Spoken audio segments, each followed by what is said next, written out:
waiting to make the drop, Andrew Adkison. He was the 2002 Rookie of the Year. JB, I was mentioning at the top of the show, it's always been a great outlet for blossoming new talent to come into the ranks and really get their teeth into the sport of wakeboarding. A lot of guys choose these big events like the Triple Crowns to really come out and shine.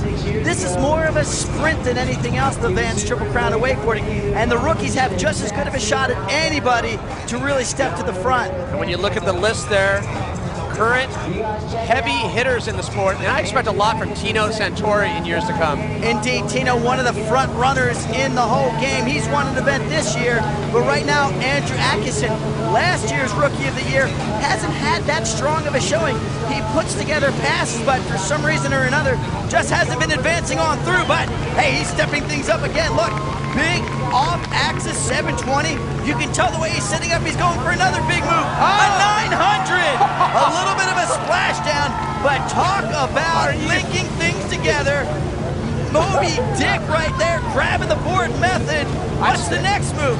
A technical move, backed off the pepper just a little bit with that Tootsie Roll. Throwing those sevens and then linking them together with a 9. He is really setting himself up for a strong showing. Comes off a little early on the slider.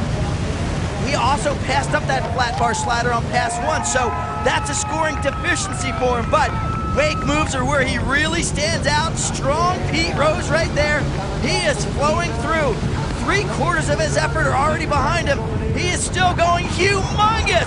Look at the size of that KGB. Handle pass way to the flats. Setting up for this. The A-frame, what's he bringing? Up, full. Oh, it just misses the downside. Well, there were some awkward moments on the slider. That's going to hurt him. But there were some moments of brilliance like this.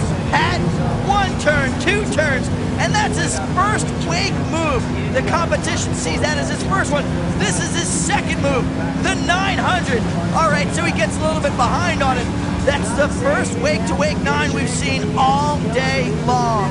One more time, 1 pass, 2, and then another half turn. Hey, living out there at the Marriott is certainly paying dividends. And then there was the second pass. A lot to stomach. That was just the first pass looking back. Oh, take a look at this. This was probably his best slide of the afternoon over that Ford Ranger cage. Up, and then over the truck, lands on the decline. Nothing spectacular, but as I mentioned, his best effort on the sliders. So now time for the double up, and this, Andrew Adkison's first Triple Crown final. Can he put it together on the double up? A new face on a new place, and you never know what you're gonna see. That's a new move right there from him. The Olay 360, solid method grab, and then breaks into the handle pass 360. Almost inverting that back-to-back rotational. That was about as off-axis as you're ever gonna see, 720 degrees of spinning.